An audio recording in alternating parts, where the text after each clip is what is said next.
ಆತ್ಮೀಯ ವಿದ್ಯಾರ್ಥಿಗಳೇ, ತಮಗೆಲ್ಲರಿಗೂ ಕೂಡ ರಾಣಿ ಚೆನ್ನಮ್ಮ ವಿಶ್ವವಿದ್ಯಾಲಯದ BCom 5ನೇ ತರಗತಿಯ ಸಣ್ಣ ವ್ಯವಹಾರ ಮತ್ತು ಆರ್ಥಿಕ ಅಭಿವೃದ್ಧಿ ಆನ್ಲೈನ್ ತರಗತಿಗೆ ಆತ್ಮೀಯವಾದ ಸ್ವಾಗತ. ನಾನು Shri Vijayakumar Mallikarjun Math.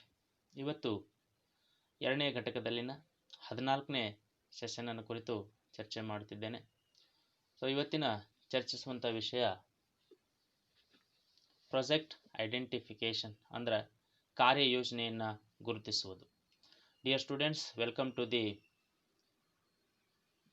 online class of BCom 5th semester coming under Rani Chennamma University, that is Small Business and Economic Development.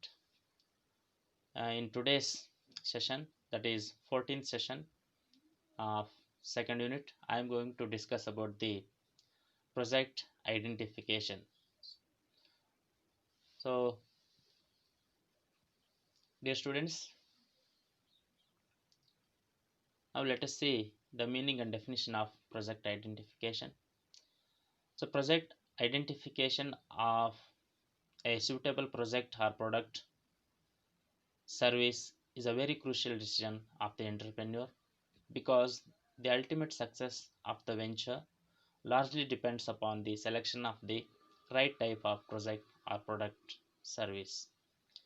ಆತ್ಮೀಯ ವಿದ್ಯಾರ್ಥಿಗಳೇ, ಕಾರ್ಯಯೋಜನೆಯನ್ನು ಪ್ರಾರಂಭಿಸುವುದಕ್ಕಿಂತ ಮುಂಚೆ ಕಾರ್ಯಯೋಜನೆಯನ್ನು ಗುರುತಿಸುವುದು ಅತ್ಯಂತ ಅವಶ್ಯಕವಾದ ಸಂಗತಿಯಾಗಿರ್ತದೆ. ಒಬ್ಬ ಉದ್ಯಮಿದಾರ ಕಾರ್ಯಯೋಜನೆಯನ್ನು ಗುರುತಿಸುವುದು ಅತ್ಯಂತ ಮಹತ್ವದ ಕಾರ್ಯವಾಗಿರ್ತದೆ. ಏಕೆಂದರೆ ಕಾರ್ಯಯೋಜನೆ ಯಶಸ್ಸು ನಿಂತಿರುವುದೇ ನಾವು ಸರಿಯಾದ ಮತ್ತು ಸೂಕ್ತವಾದ ಉತ್ಪನ್ನ ಅಥವಾ ಸೇವೆಯನ್ನು ಗುರುತಿಸುವುದಾಗಿರ್ತದೆ.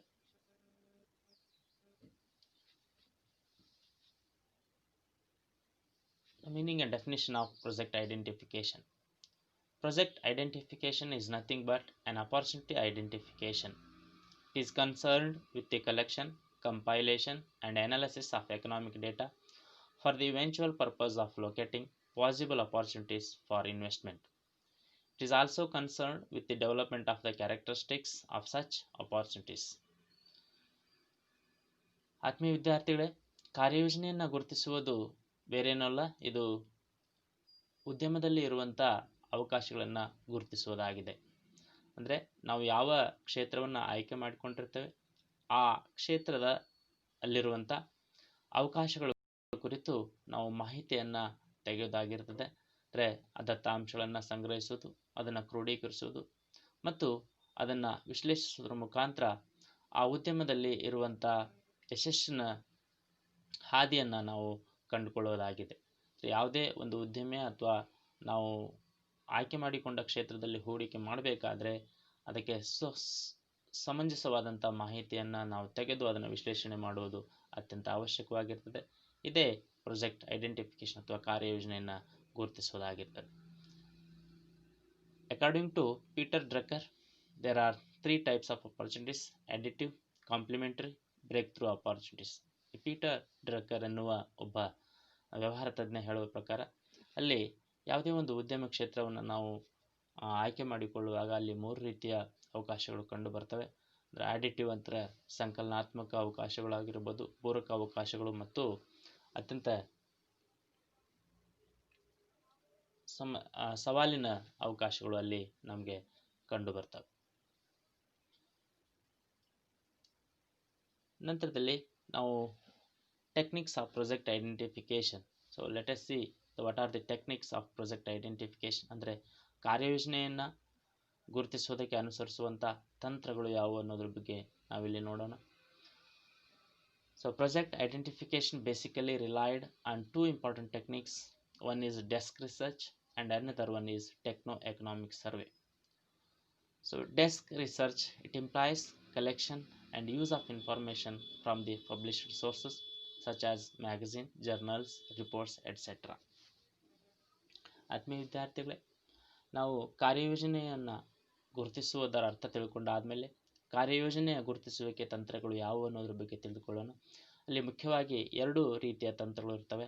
ಒಂದು ಡೆಸ್ಕ್ ರಿಸರ್ಚ್ ಅಂತಂದರೆ ಇದು ಸಂಶೋಧನೆ ಮಾಡೋದಾಗಿರ್ಬೋದು.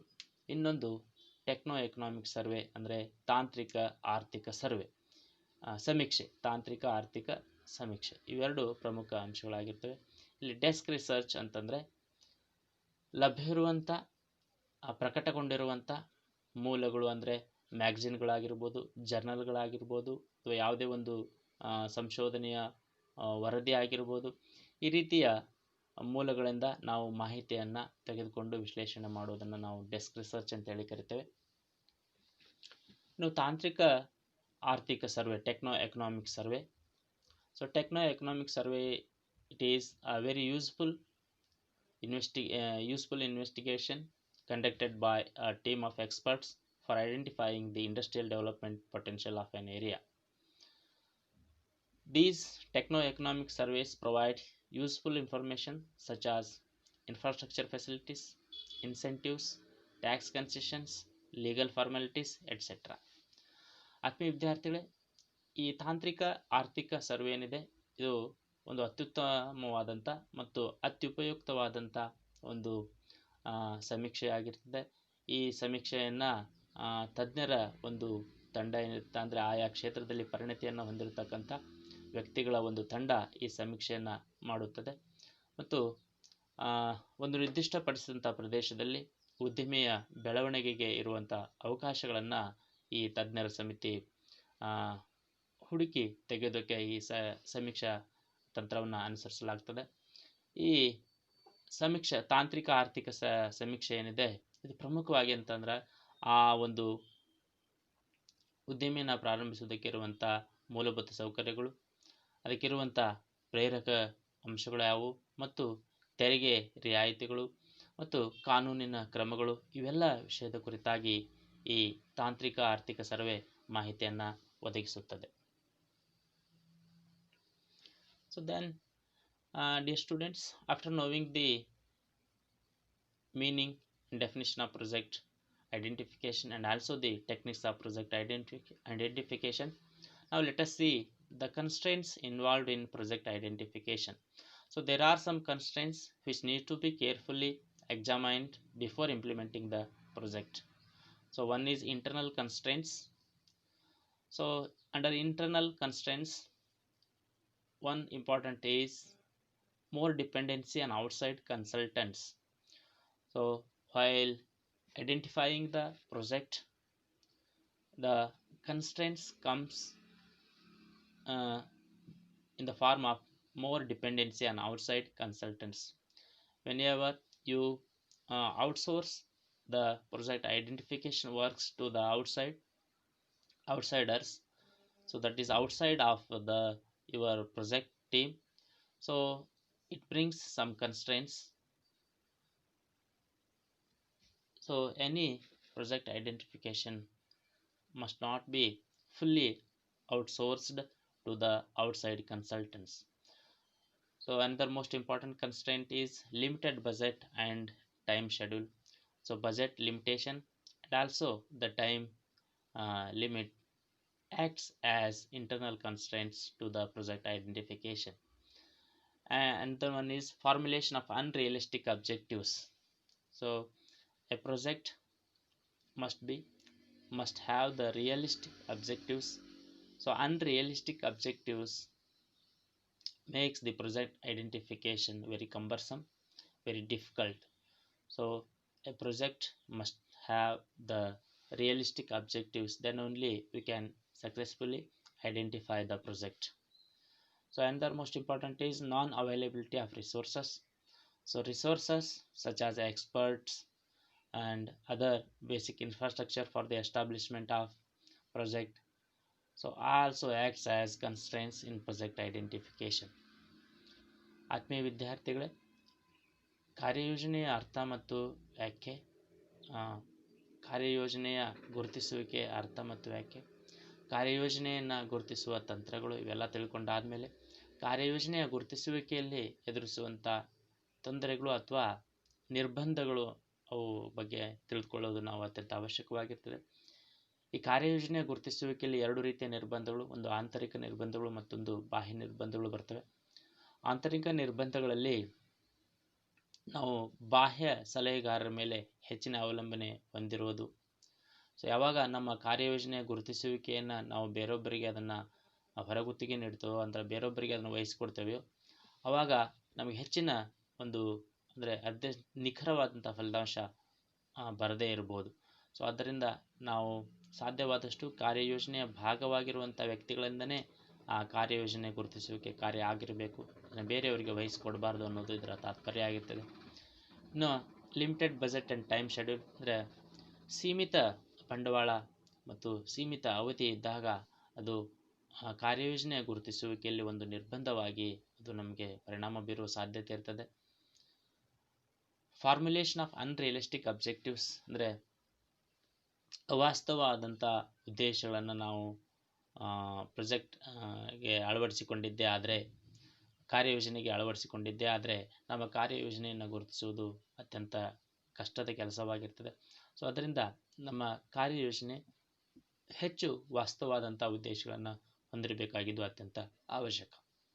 ಇನ್ನು ನಾನ್ ಅವೈಲಬಿಲಿಟಿ ಆರ್ ರಿಸೋರ್ಸಸ್, ಸಂಪನ್ಮೂಲಗಳ ಕೊರತೆ ಸಹ ನಮಗೆ ಇಲ್ಲಿ ಕಾರ್ಯಯೋಜನೆಯನ್ನು ಗುರುತಿಸುವಲ್ಲಿ ಒಂದು ಆಂತರಿಕ ನಿರ್ಬಂಧವಾಗಿ ಕೆಲಸ ಮಾಡುವ ಸಾಧ್ಯತೆ ಇರ್ತದೆ. ಇನ್ನು ಎಕ್ಸ್ಟರ್ನಲ್ ಕಾನ್ಸ್ಟ್ರೆಂಟ್ಸ್, ಬಾಹ್ಯ ನಿರ್ಬಂಧಗಳು. So under external constraints, one important is non-conformity to socio-economic objectives. So our project must be in conformity with the socio-economic objectives. So this tells us our project must complement not only our project objectives but also the socio-economic objectives of the society in which we are working, the socio-economic objectives of the country. So at large, our project objectives must support and must complement the socio-economic objectives of the country. So when our objectives are not in conformity with the socio-economic objectives of the society in which we are working or the socio-economic objectives of the country, so it is going to be a big constraint in the project identification. So another most important is government policies and regulations.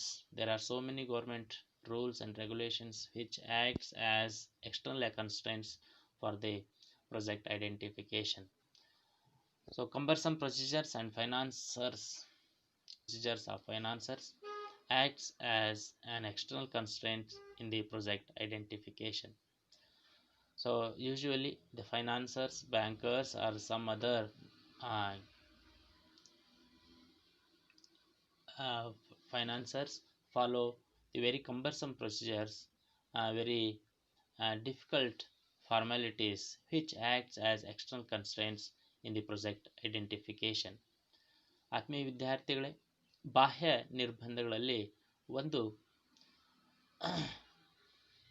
Non ಕಾನ್ಫಾರ್ಮಿಟಿ to socio economic objectives ಅಂದರೆ ಸಾಮಾಜಿಕ ಮತ್ತು ಆರ್ಥಿಕ ಉದ್ದೇಶಗಳೊಂದಿಗೆ ನಮ್ಮ ಕಾರ್ಯಯೋಜನೆಯ ಉದ್ದೇಶಗಳು ಹೊಂದದೇ ಇರುವಂಥದ್ದು. So ಯಾವಾಗ ನಾವು ಕಾರ್ಯಯೋಜನೆಯನ್ನು ಗುರುತಿಸೋದಕ್ಕೆ ಹೋಗ್ತವೆಯೋ ನಮ್ಮ ಕಾರ್ಯಯೋಜನೆಯಲ್ಲಿ ನಿರ್ದಿಷ್ಟಪಡಿಸಿದಂಥ ಉದ್ದೇಶಗಳು ನಾವು ಕೆಲಸ ಮಾಡುವಂಥ ಸಮಾಜ ಅಥವಾ ನಮ್ಮ ದೇಶದ ಸಾಮಾಜಿಕ ಮತ್ತು ಆರ್ಥಿಕ ಉದ್ದೇಶಗಳೊಂದಿಗೆ ಅವು ಹೊಂದಿಕೆ ಆಗುವಂತಿರಬೇಕು. ಇಲ್ಲದೇ ಇದ್ದರೆ ಅದು ನಮ್ಮ ಕಾರ್ಯಯೋಜನೆ ಗುರುತಿಸುವುದಕ್ಕೆ ಅಲ್ಲಿ ನಿರ್ಬಂಧವಾಗಿ ಕೆಲಸ ಮಾಡುವ ಸಾಧ್ಯತೆ ಇರ್ತದೆ. ಮತ್ತೊಂದು ಪ್ರಮುಖವಾದಂಥ ನಿರ್ಬಂಧ ಸರ್ಕಾರದ ಗೌರ್ಮೆಂಟ್ ಪಾಲಿಸೀಸ್ ಆ್ಯಂಡ್ ರೆಗ್ಯುಲೇಷನ್ಸ್, ಸರ್ಕಾರದ ನೀತಿಗಳು ಮತ್ತು ನಿಯಂತ್ರಣಗಳು. ಇವು ಸಹ ನಮ್ಮ ಕಾರ್ಯಯೋಜನೆಯ ಗುರುತಿಸುವಿಕೆಯಲ್ಲಿ ಬಾಹ್ಯ ನಿರ್ಬಂಧಗಳಾಗಿ ಕೆಲಸ ಮಾಡುವ ಸಾಧ್ಯತೆಗಳು ಇರ್ತವೆ. ಯಾಕೆಂದರೆ ಪ್ರತಿಯೊಂದು ಸರ್ಕಾರ ಪ್ರತಿಯೊಂದು ಉದ್ಯಮ ಕ್ಷೇತ್ರಕ್ಕೆ ತನ್ನದೇ ಆದಂಥ ನೀತಿಗಳು ಮತ್ತು ನಿರ್ಬಂಧಗಳನ್ನು ಹೊಂದಿರ್ತದೆ. ಆ ನೀತಿ ಮತ್ತು ನಿಯಂತ್ರಣಗಳು ನಮ್ಮ ಕಾರ್ಯಯೋಜನೆ ಗುರುತಿಸುವಿಕೆಯಲ್ಲಿ ನಿರ್ಬಂಧಗಳಾಗಿ ಕೆಲಸ ಮಾಡುತ್ತವೆ. ಕಂಬರ್ಸಮ್ ಪ್ರೊಸೀಜರ್ಸ್ ಆಫ್ ಫೈನಾನ್ಸರ್ಸ್, ಬ್ಯಾಂಕರುಗಳ ಮತ್ತು ಹಣಕಾಸಿನ ಸಂಸ್ಥೆಗಳ ಕಷ್ಟದಾಯಕವಾದಂಥ ಒಂದು ಕ್ರಮಗಳು ಏನಿವೆ ಅವು ಸಹ ಕಾರ್ಯಯೋಜನೆಯನ್ನು ಗುರುತಿಸುವಿಕೆಯಲ್ಲಿ ನಿರ್ಬಂಧಗಳಾಗಿ ಕೆಲಸ ಮಾಡುವ ಸಾಧ್ಯತೆ ಇರ್ತದೆ. ಸೊ ಇವೆಲ್ಲ ಕಾರ್ಯಯೋಜನೆಯ ಗುರುತಿಸುವಿಕೆಯಲ್ಲಿ ಬರುವಂಥ ನಿರ್ಬಂಧಗಳು. ಸೊ ಇಲ್ಲಿವರೆಗೆ ತಾವು ಕಾರ್ಯಯೋಜನೆಯನ್ನು ಗುರುತಿಸುವುದಕ್ಕೆ ಅದರ ಅರ್ಥ ಮತ್ತು ವ್ಯಾಖ್ಯೆ, ಕಾರ್ಯಯೋಜನೆಯ ಗುರುತಿಸುವಿಕೆಯ ತಂತ್ರಗಳು ಮತ್ತು ಕಾರ್ಯಯೋಜನೆಯ ಗುರುತಿಸುವಿಕೆಯಲ್ಲಿನ ನಿರ್ಬಂಧಗಳು ಯಾವುವು ಅನ್ನೋದ್ರ ಬಗ್ಗೆ ತಾವು ತಿಳಿದುಕೊಂಡಿರಿ. So far students, you learned about the meaning and definition of project identification, techniques of project identification, and also the constraints involved in project identification. For more information and for more knowledge, you can refer the following books. One is Arora and Sood, Fundamentals of Entrepreneurship and Small Business. Dr. P.M. Charantimat, Entrepreneurship, a Small Business. S.S. Kanak, Entrepreneur Development. K.D. Basua, Small Business and Economic Development. So ಆತ್ಮೀಯ ವಿದ್ಯಾರ್ಥಿಗಳೇ, ತಾವು ಹೆಚ್ಚಿನ ಒಂದು ಜ್ಞಾನಕ್ಕಾಗಿ, ಹೆಚ್ಚಿನ ಒಂದು ಮಾಹಿತಿಗಾಗಿ ಈ ಎಲ್ಲ ಪುಸ್ತಕಗಳನ್ನು ತಾವು ಓದಬಹುದು. ಇಲ್ಲಿಯವರೆಗೆ ನನ್ನ ಈ ಒಂದು ತರಗತಿಯನ್ನು ಕೇಳಿದ್ದಕ್ಕಾಗಿ ತಮಗೆಲ್ಲರೂ ಕೂಡ ಧನ್ಯವಾದಗಳು. Thank you all.